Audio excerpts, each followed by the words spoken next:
കേട്ടുകൊണ്ടിരിക്കുന്ന ഒരു ചെറിയ ദിക്ർ ഞാൻ നിങ്ങളുമായി പങ്കുവെക്കുകയാണ്. അല്ലാഹു സുബ്ഹാനഹു വ തആല നമുക്ക് ഒരുപാട് അനുഗ്രഹങ്ങൾ നൽകിയിട്ടുണ്ട്. നമുക്ക് ഭക്ഷിക്കാനുള്ള ഭക്ഷണം, കുടിക്കാനുള്ള വെള്ളം, ശ്വസിക്കാനുള്ള വായു, വസിക്കാനുള്ള വീട്, സഞ്ചരിക്കാനുള്ള വാഹനം തുടങ്ങി അള്ളാഹു നൽകിയ നിഅമത്തുകൾ നിരവധിയാണ്. ഒരു മനുഷ്യന്റെ ശരീരത്തിലേക്ക് തന്നെ കണ്ണോടിക്കുകയാണെങ്കിൽ അള്ളാഹു നൽകിയ നിഅമത്തുകളുടെ വണ്ണവും വലിപ്പവും നമുക്ക് വളരെ പെട്ടെന്ന് മനസ്സിലാക്കാൻ കഴിയും. പക്ഷേ ഇത്രത്തോളം അനുഗ്രഹങ്ങൾ നമുക്ക് നൽകിയ യജമാനനായ അള്ളാഹുവിനെ ആരാധിക്കാൻ, അവന് ആരാധനകളാൽ ധന്യമാക്കാൻ നാം പലപ്പോഴായി മറന്നുപോവുകയാണ്.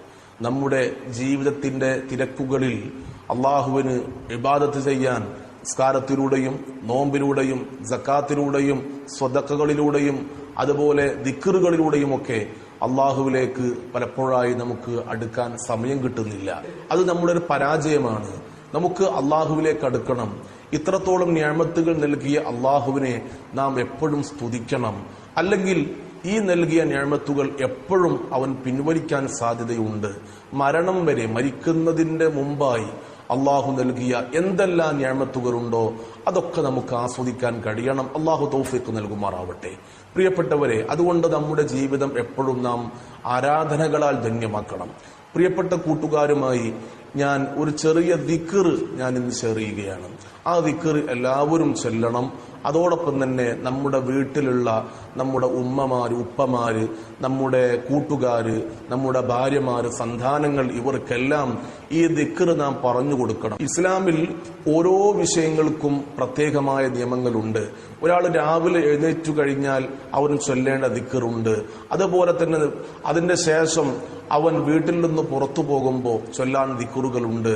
അവൻ പള്ളിയിലേക്ക് പ്രവേശിക്കുമ്പോൾ, പള്ളിയിൽ നിന്ന് തിരിച്ചു പോരുമ്പോൾ, അതേപോലെ തന്നെ മലമൂത്ര വിസർജനത്തിന് വേണ്ടി പ്രവേശിക്കുമ്പോൾ, തിരിച്ചു പോരുമ്പോൾ, ഇങ്ങനെ തുടങ്ങി ഒരു മനുഷ്യൻ ഒരു ദിവസം ധാരാളം ദിക്റുകൾ ചൊല്ലാൻ കടപ്പെട്ടവരാണ്. പക്ഷേ നമ്മളൊന്നും അത് ശ്രദ്ധിക്കാറില്ല.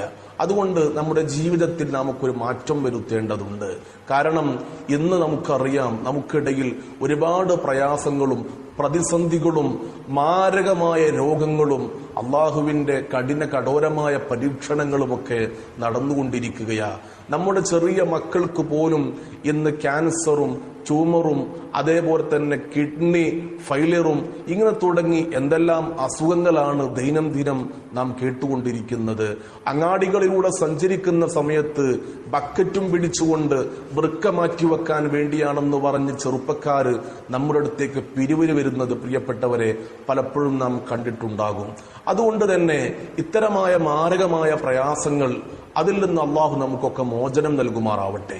അതുകൊണ്ട് പരമാവധി അള്ളാഹുവിലേക്ക് നാം അടുക്കാനുള്ള ശ്രമം നടത്തണം. ആദ്യമായി സ്വന്തം അമ്മാറത്തായ എന്റെ നഫ്സിനോടും അതോടൊപ്പം നിങ്ങളോടും ഞാൻ ഉണർത്തുകയാണ്. ചുരുക്കത്തിൽ പറഞ്ഞു വന്നത്, ഇസ്ലാം ഓരോ സമയത്തും ചൊല്ലേണ്ട പ്രത്യേകമായ ദിക്റുകൾ നമ്മോട് പഠിപ്പിച്ചിട്ടുണ്ട്.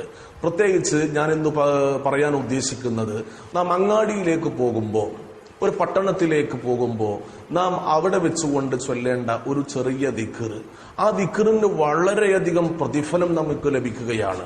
കേവലം 10-15 സെക്കൻഡ് മാത്രം മതി ആ ദിക്ർ ചൊല്ലാൻ. പഠിക്കാൻ പ്രയാസമില്ലാത്ത ചെറിയൊരു ദിക്റാണ്. ആ ദിക്ർ നാം എല്ലാവരും പ്രാവർത്തികമാക്കണം. ലാ ഇലാഹ ഇല്ലല്ലാഹു വഹ്ദഹു ലാ ശരീക ലഹു ലഹുൽ മുൽക്കു വലഹുൽ ഹംദു യുഹ്യീ വയുമീത് വഹുവ ഹയ്യുൻ ലാ യമൂത് ബിയദിഹിൽ ഖൈർ വഹുവ അലാ കുല്ലി ഷൈഇൻ ഖദീർ. ഈ ചെറിയ ദിക്ർ നാം ചൊല്ലുകയാണെങ്കിൽ നമുക്ക് അല്ലാഹു നിരവധി പ്രതിഫലമാണ് നൽകുന്നത്. 10 ലക്ഷം നന്മകൾ അള്ളാഹു നമുക്ക് രേഖപ്പെടുത്തുകയാണ്. അതുപോലെ തന്നെ നമ്മുടെ ജീവിതത്തിൽ അനവധി തെറ്റുകൾ നാം ചെയ്തുകൊണ്ടിരിക്കുന്നവരാ. 10 ലക്ഷം തെറ്റുകൾ അള്ളാഹു മായ്ച്ചു കളയുകയും 10 ലക്ഷം പദവികളിലേക്ക് അള്ളാഹു സ്ഥാനക്കയറ്റം ചെയ്യുമെന്ന് മഹാന്മാരായ പണ്ഡിതന്മാർ നമ്മെ ബോധ്യപ്പെടുത്തുകയാ. അതുകൊണ്ട് പ്രിയപ്പെട്ട സുഹൃത്തുക്കളെ, ഈ ദിക്ർ ആരും മറന്നു പോകരുത്. ഈ ദിക്ർ നാം എല്ലാവരും ഒരു അങ്ങാടിയിലേക്ക് പ്രവേശിക്കുമ്പോൾ നമ്മൾ ചൊല്ലണം. അതുകൊണ്ട് നമുക്ക് ഒരുപാട് നേട്ടമാണ് അല്ലാഹു സുബ്ഹാനഹു വ തആല ഓഫർ ചെയ്തിട്ടുള്ളത്. അള്ളാഹുവിനെ സ്മരിക്കുന്നവരിൽ, ദാക്കിര്യങ്ങളിൽ അള്ളാഹു നമ്മെ എല്ലാം ഉൾപ്പെടുത്തി അനുഗ്രഹിക്കുമാറാവട്ടെ. ആമീൻ. അസ്സലാമു അലൈക്കും വറഹ്മത്തുള്ളാഹി വബറകാതുഹു.